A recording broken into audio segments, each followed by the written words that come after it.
ایران کے اسرائیل پر بھرپور جوابی حملے جاری۔ ایرانی یش خیبر اور ہائبرڈ میزائلوں نے اسرائیل میں تباہی مچا دی۔ حملوں میں 14 اسرائیلی ہلاک، 200 سے زائد زخمی ہو گئے۔ 7 ٹن بارودی مواد سے لدے حاج قاسم سپرسونک میزائل نے اہداف تہس نہس کر دیے۔ حیفا میں لڑاکا طیاروں کو تیل فراہم کرنے والی تنصیبات میں آگ لگ گئی۔ معاشی مراکز اور Weizmann institute of science بھی تباہ۔ مقبوضہ بیت المقدس، تل ابیب، بیت الیم، ایلات اور تمرہ میں کئی کثیر المنزلہ عمارتیں ملبے کا ڈھیر بن گئیں۔ ایران کا 3 F-35 اسٹیل سمیت گرانے کا دعویٰ۔ ایران کے حملوں کے بعد بیت الیم میں 35 اسرائیلی لاپتہ ہو گئے۔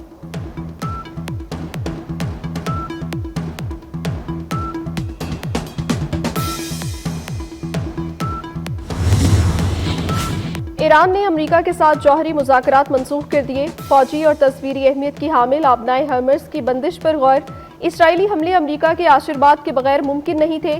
اسرائیل نے ایک نئی سرخ لائن عبور کر لی ہے۔ ایرانی وزیر خارجہ عباس اراغچی کی گفتگو، کہا امریکہ کو بھی اسرائیل کا ساتھ دینے کا خمیازہ بھگتنا پڑے گا۔ ایران نے اسرائیل پر حملے اپنے دفاع میں کیے، مجبور کیا تو جنگ کو دیگر ممالک تک بڑھانے پر غور کریں گے۔ یورینیم کی افزودگی 60% سے زیادہ کرنے کا عمل جاری رکھنے کا اعلان۔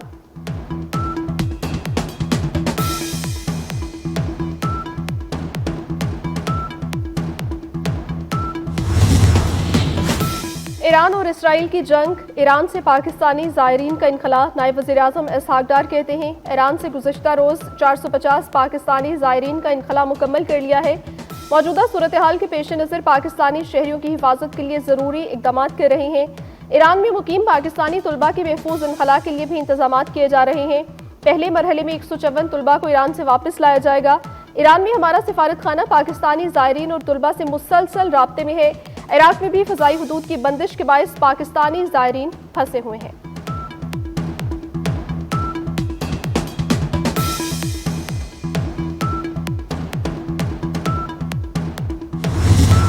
ایران نے امریکہ کے ساتھ جوہری مذاکرات منسوخ کر دیے۔ فوجی اور تصویری اہمیت کی حامل آبنائے ہرمز کی بندش پر غور۔ اسرائیلی حملے امریکہ کے آشرواد کے بغیر ممکن نہیں تھے۔ اسرائیل نے ایک نئی سرخ لائن عبور کر لی ہے۔ ایرانی وزیر خارجہ عباس اراغچی کی گفتگو، کہا امریکہ کو بھی اسرائیل کے ساتھ دینے کا خمیازہ بھگتنا پڑے گا۔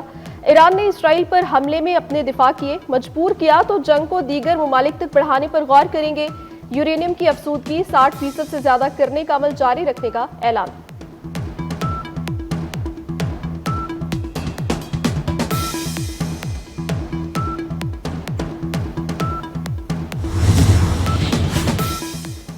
صہیونیوں کے لیے زندگی ضرور تلخ ہو جائے گی۔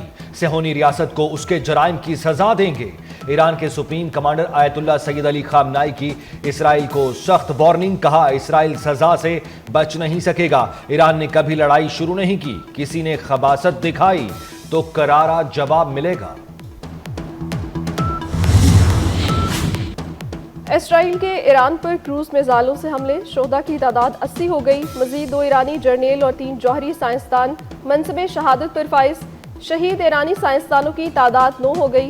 ایرانی صدر مسعود پزشکیان نے خبردار کیا ہے کہ اگر اسرائیلی حملے نہ رکے تو ایران کی جوابی کارروائی مزید سنگین ہوگی۔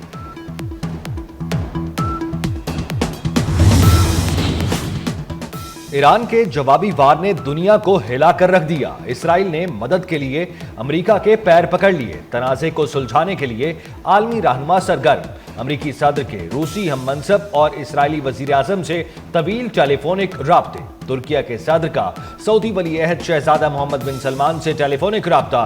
ترکیہ نے اسرائیل کو خطے کے لیے سب سے بڑا خطرہ قرار دیا۔ پوری اسلامی دنیا ایران کی سپورٹ میں متحد ہے۔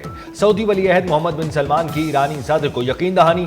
چینی وزیر خارجہ وانگ ای کا ایرانی ہم منصب عباس اراغچی کو ٹیلی فون، یقین دلایا کہ اپنی خود مختاری اور علاقائی سالمیت کے دفاع میں چین ایران کے ساتھ ہے۔ جرمنی، فرانس اور برطانیہ نے ایران کو فوری مذاکرات کی پیشکش کر دی۔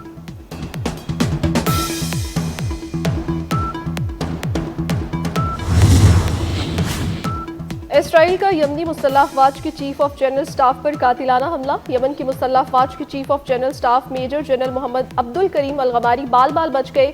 دھماکہ یمنی فوج کے اعلیٰ کمانڈر کی سربراہی میں جاری اجلاس کے دوران کیا گیا۔ یمن کی مزاحمتی تحریک انصار اللہ نے محمد عبد الکریم سے متعلق کوئی سرکاری بیان جاری نہیں کیا۔ دوسری جانب یمن کے حوثیوں نے بھی اسرائیل پر بیلسٹک میزائل سے حملہ کر دیا۔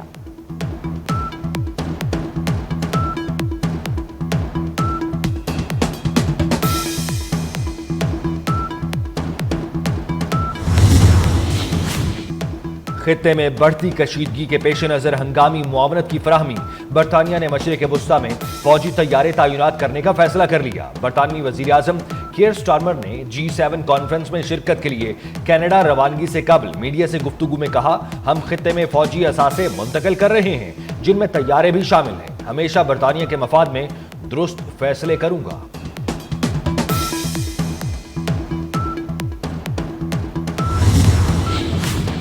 ایران نے برطانیہ کے جاسوس بحری جنگی جہاز کو خلیج فارس میں داخلے پر پابندی لگا دی۔ برطانوی جنگی جہاز اسرائیل کی مدد اور انٹیلیجنس سپورٹ فراہم کرنے آیا تھا۔ بحری جہاز اسرائیلی میزائلوں کی ایران کی طرف رہنمائی کے مشن پر تھا۔ ایرانی بحریہ کے انٹیلیجنس سسٹمز نے بروقت اس کی شناخت کر لی۔ ایران کی بروقت اور فیصلہ کن کارروائی نے اس منصوبے کو ناکام بنا دیا۔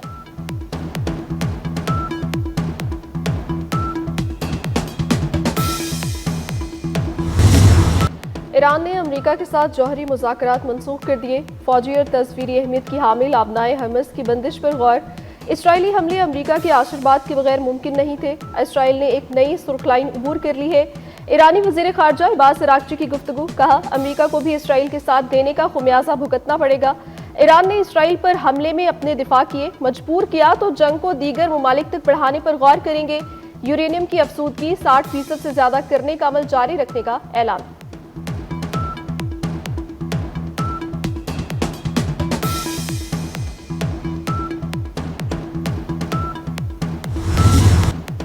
ایران اور اسرائیل کا معاہدہ کروا سکتے ہیں، مگر امریکہ پر حملہ ہوا تو ایران پر مکمل طاقت سے حملہ کریں گے۔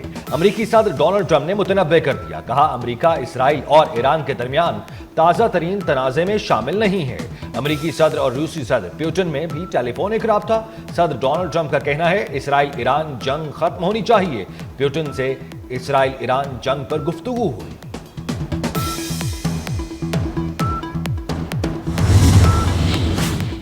چیف الیکشن کمشنر اور 2 ممبران کی تعیناتی۔ اسپیکر قومی اسمبلی ایاز صادق کا اپوزیشن لیڈر عمر ایوب کو جوابی خط۔ اسپیکر قومی اسمبلی نے پارلیمانی کمیٹی بنانے سے انکار کر دیا۔ کراچی میں ہاکس بے سمندر میں 3 نوجوان ڈوب گئے۔ ریسکیو ٹیموں نے ایک نوجوان کی لاش نکال لی، دوسرے نوجوان کو بے ہوشی کی حالت میں نکالا گیا، تیسرے کی تلاش جاری۔ گلگت میں برداشت نگر کے قریب شادی سے واپسی پر باراتیوں کی گاڑی دریا میں گر گئی۔ ریسکیو ٹیموں نے 2 افراد کی لاشیں اور ایک شخص کو زخمی حالت میں نکال لیا۔ گاڑی میں سوار 7 میں سے 4 لاپتہ افراد کی تلاش جاری ہے۔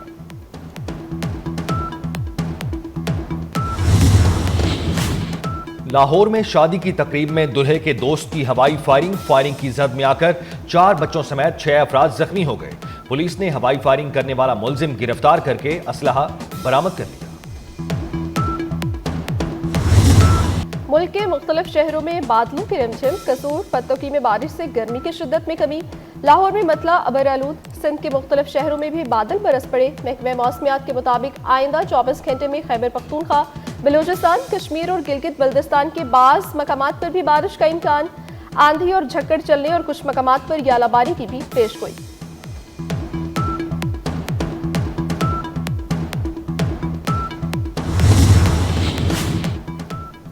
بھارتی شہر کیدر ناتھ میں ہیلی کاپٹر گر کر تباہ ہو گیا۔ ہیلی کاپٹر میں 6 افراد سوار تھے۔